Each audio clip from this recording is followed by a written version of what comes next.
Once upon a time, in a grand castle surrounded by lush gardens, there lived a beautiful princess who was known far and wide for her beauty and grace. She had golden hair that shimmered like the morning sun and eyes that sparkled with curiosity. She was beloved by all, yet she often found herself longing for adventure beyond the castle walls. The princess loved to wander through the dense forest that bordered the castle grounds. She delighted in the songs of the birds, the rustling of the leaves, and the scent of wildflowers. In this forest, there was an old stone well shaded by towering trees, where she often sat and daydreamed. One of her most cherished possessions was a golden ball, a gift from her father, the king. She would often bring it with her on her walks, tossing it high into the air and catching it with joy. One warm afternoon, as she played near the well, she threw the golden ball up once more, but this time, she missed her catch. She watched in horror as the ball plummeted into the well, disappearing into the dark, murky depths. She gasped, realizing that the well was far too deep for her to retrieve it. Tears welled in her eyes as she dropped to her knees beside the well, sobbing uncontrollably, feeling as though she had lost a dear friend. As she cried, a small green frog emerged from the water and spoke to her. "Why are you so sad, dear princess?" he asked. "Oh, my golden ball has fallen into the well, and I cannot reach it," she replied. The frog looked at her and said, "I can retrieve your ball for you, but what will you give me in return?" The princess, eager to get her toy back, promised him anything he desired: fine clothes, jewels, even a golden crown. But the frog simply shook his head. "I do not want your riches," he said. "Promise me instead that you will let me eat from your plate, drink from your cup, and sleep on your pillow." Thinking the frog's request foolish, the princess hastily agreed, believing he would never leave the well. The moment she made her promise, the frog dove into the water and soon returned with the golden ball. Overjoyed, the princess grabbed it and ran back to the castle, forgetting all about the frog. That evening, as she dined with her father, a strange noise came from the castle doors. Plop, plop, plop. Then a tiny voice called out, "Princess, open the door for me. Have you forgotten your promise?" The princess turned pale and told the king what had happened. He frowned and said, "A promise must be kept. Let the frog in." Reluctantly, the princess opened the door, and the frog hopped inside. He sat beside her at the table, eating from her plate and drinking from her cup.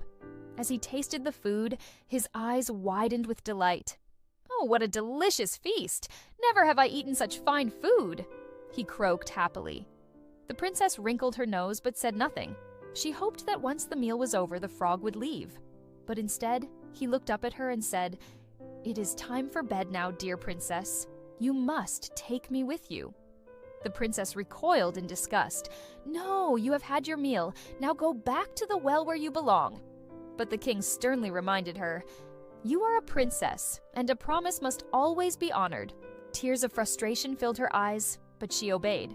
She picked up the slimy frog and carried him to her chambers.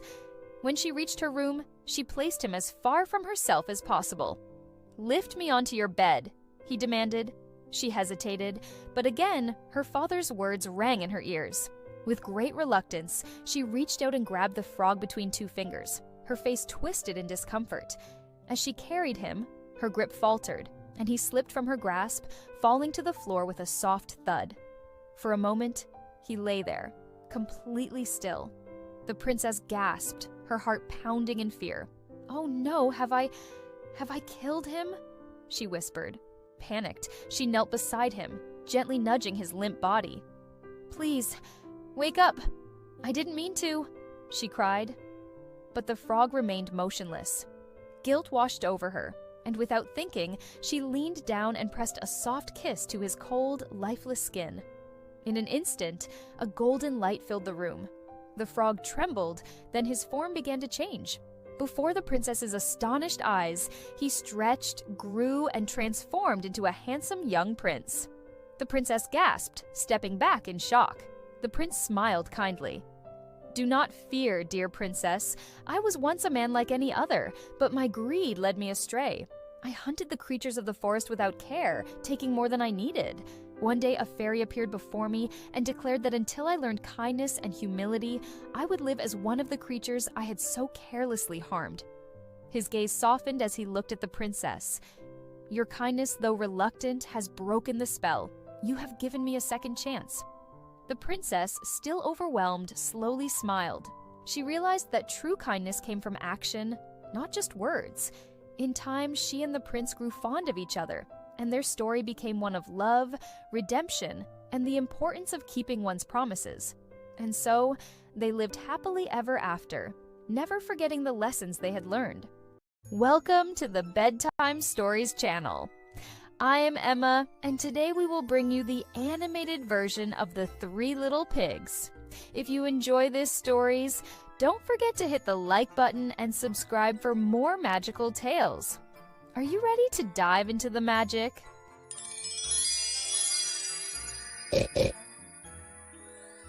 Once upon a time, there were three little pigs who lived happily with their mother in a cozy little cottage. But as they grew older, their mother told them it was time for them to set out into the world and make their own way. My dear children, you are grown now and must each build a home of your own. But be wise and careful, for the world is full of dangers, and the big bad wolf is always lurking. The three little pigs hugged their mother goodbye and set off on their journey. As they walked down the road, they talked about their plans.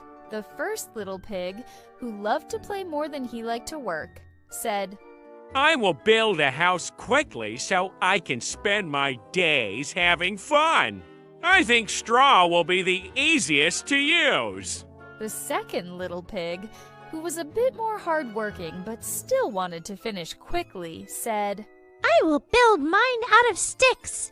It will be stronger than straw, but won't take too long to build."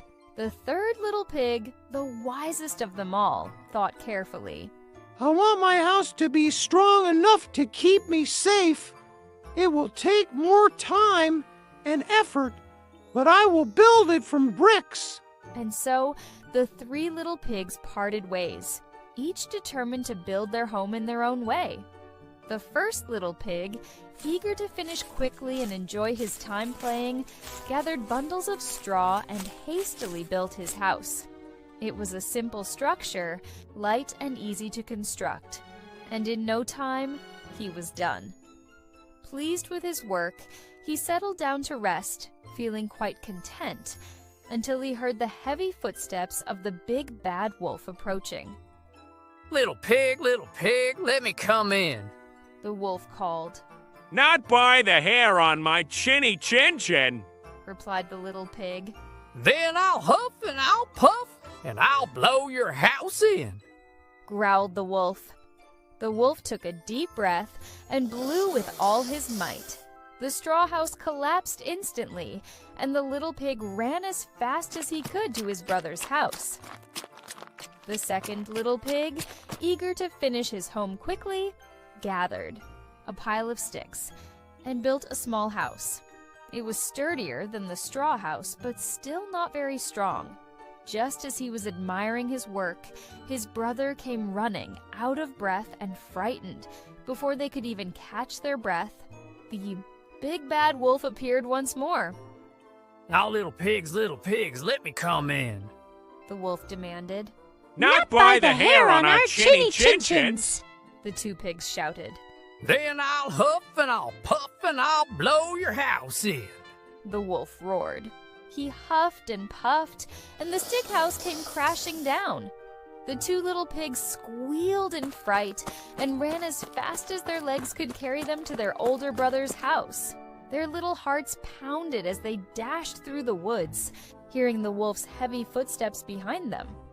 The third little pig, being both wise and hardworking, had carefully built his house using sturdy bricks. He had spent days ensuring that every brick was securely in place, making the house solid and strong.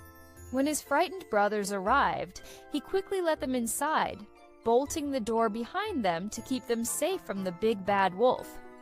The wolf's eyes gleamed with hunger as he licked his lips, ready to feast on the foolish little pigs.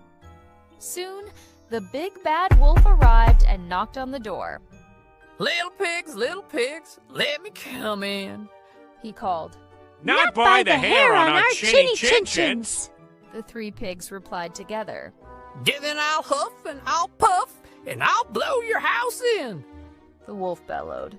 The wolf took a deep breath and blew with all his might. But no matter how hard he huffed and puffed, the brick house stood firm. He tried again and again, but the house would not fall. Furious and desperate, the wolf decided to trick the pigs. Little pigs, I know where there's a fine field of turnips, he said sweetly. Shall I take you there tomorrow morning? But the clever 3rd pig replied, Thank you, Mr. Wolf. Where is this field? At Farmer Brown's garden. I'll come by at 6 in the morning to take you there. The wise little pig got up at 5, gathered turnips, and was back home before the wolf arrived. The wolf was furious. Then the wolf tried again. Little pig, I know where there's a great apple tree, he said. Shall I take you there tomorrow? Where is it? Asked the pig. In the orchard beyond the hill. I'll come by at 5 in the morning. But the little pig woke up at 4, gathered apples, and was back home before the wolf appeared. The wolf was angrier than ever. Determined to catch the pigs, the wolf finally said, Little pig, there's a fair tomorrow. Shall we go together? The pig agreed, but he went early, before the wolf arrived. At the fair, he bought a butter churn. On his way home, he saw the wolf coming up the hill. Quickly, he jumped into the churn and rolled down the hill. Seeing the strange rolling object, the wolf got so frightened that he ran away. Furious and humiliated, the wolf paced around the house trying to think of a way to get inside. Then he spotted the chimney and hatched a plan. If I can't blow the house down, I'll sneak in through the top, he thought with a wicked grin, but the wise little pig had been keeping an eye on the wolf. He quickly stoked the fire and placed a large pot of water over it to boil. Just as the wolf clambered onto the roof and squeezed himself down the chimney, the scalding steam rose to meet him. Yow! The wolf howled as he tumbled straight into the bubbling pot. With a desperate leap, he scrambled out and dashed into the woods, howling in pain and humiliation. From that day on, he never dared to bother the 3 little pigs again. The first 2 pigs, grateful for their brother's wisdom and bravery, promised to work as hard as he had. They all lived together in the strong brick house, safe and happy, knowing that careful planning and effort always triumph over laziness and tricks. Welcome to the Bedtime Stories channel, the place for magical bedtime tales. Today we present an original story, The 7 Continents Quest, the first adventure, the voyage to South America. Follow Thomas on his adventure to South America, where he will search for lost treasures in jungles and ancient temples. Stay tuned for 6 more parts, filled with exciting adventures. The 7 Continents Quest, the first adventure, South America. Near a great port, where a little boy named Thomas wandered lost in thought, an old ship with unfurled flags appeared on the horizon. The boy quickly realized that it might be a pirate ship, as he had heard many stories about pirates. Young Thomas had always admired pirates. He spent his days at the harbor, listening to sailors' tales of distant lands, priceless treasures, and perilous sea battles. As the ship drew closer, Thomas overheard a conversation among several men wearing wide-brimmed hats and long cloaks. They spoke of a grand expedition, a journey around the world to find the 7 treasures hidden across the 7 continents. Upon hearing these words, Thomas's heart began to race. There was no time to think. This was his chance. He decided he must sneak aboard the pirate ship, the Black Seagull, just before it set sail again.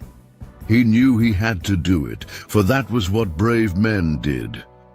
While the sailors were loading the cargo for which they had docked, Thomas quietly crept aboard and found a hiding place in the supply hold, nestled between barrels of salted meat and crates of rum.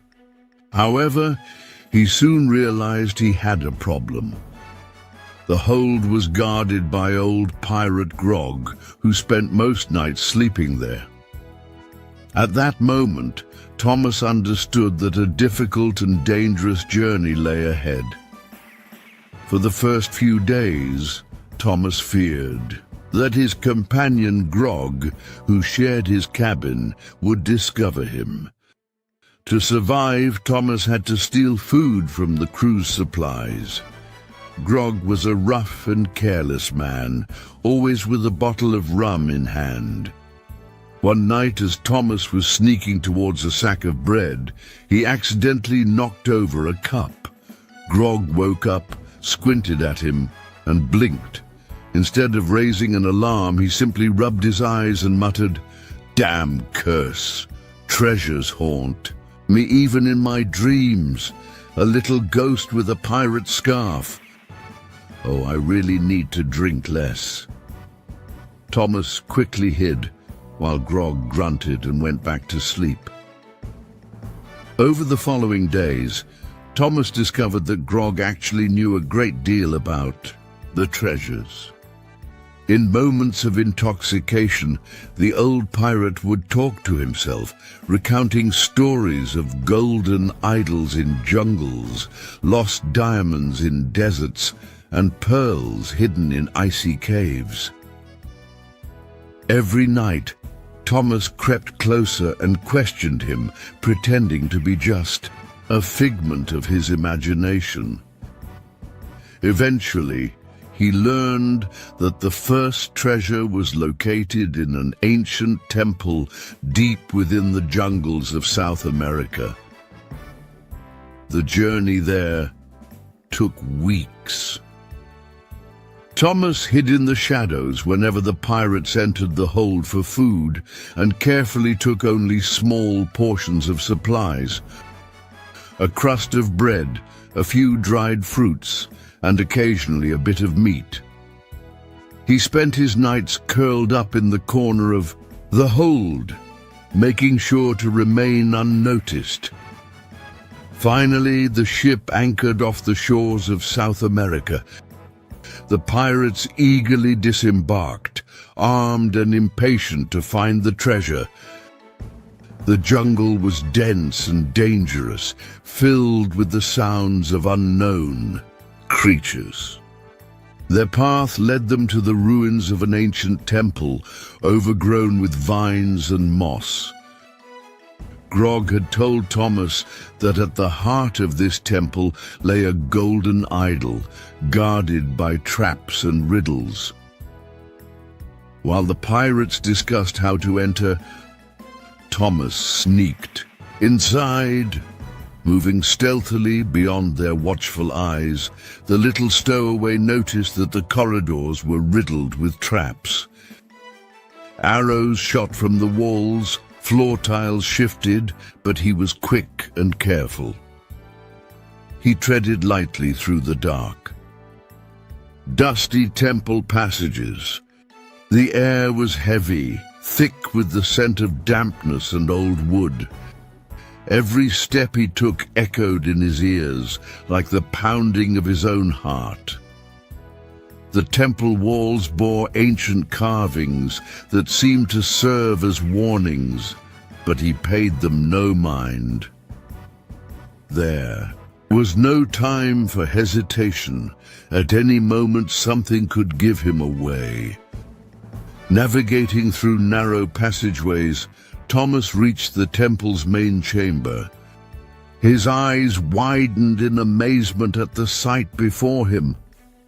In the center of the hall, placed atop a stone pedestal, gleamed the golden idol Grog had described. But that wasn't all. The chamber was filled with breathtaking treasures, radiating with the shine of gold and precious gems. Thomas cautiously stepped forward, scanning his surroundings. Gold coins littered the floor, shining like tiny suns in the temple's darkness. Silver goblets, lavish vases adorned with tourmalines and diamonds, and ornate golden bands that once belonged to royalty were scattered about. Against the ancient stone walls, large rubies and emeralds rested, while a crystal chest full of pearls gleamed in a dim alcove. The pearls were so white and radiant that they resembled fallen stars. For a moment, Thomas hesitated. His eyes widened with awe and longing for the treasure, but he quickly regained his composure. He knew time was against him, and the pirates would soon return. His gaze locked onto the idol, an exquisite statue of an ancient deity, its face frozen in an eternal expression of grace. The golden material shimmered in the dim light that seeped through the temple's broken roof. Thomas hesitated once more. The golden idol was the most valuable object there, but he couldn't take everything. He had to focus on the most precious items and escape as quickly as possible. With swift movements, he began filling his bag with gold coins, gemstones, and rubies he found nearby. His heart pounded not just with excitement, but also with fear. At any moment, the pirates could come rushing in. As he reached for the last golden artifact from the idol's pedestal, Thomas heard a noise in the distance. The pirates had finally managed to break into the temple. The air was thick with tension. Thomas darted into a dark corner, hiding among the piles of gold coins. He watched as the pirates stormed into the chamber, overwhelmed by the sight of the treasure. They shouted, bit into the gold coins to test their authenticity, and fought among themselves over who would take what. One of the pirates nearly spotted him, but at that moment, part of the ceiling collapsed, and in the ensuing chaos, Thomas seized his chance to escape. Running as fast as he could, he reached the shore before the others and quickly climbed back onto the ship. He hid his bag in his secret spot, and only when he was alone in the darkness of the hold allowed himself to relax. His heart was still pounding from the adventure, but he knew this was just the beginning of his new life. A life of adventure and independence.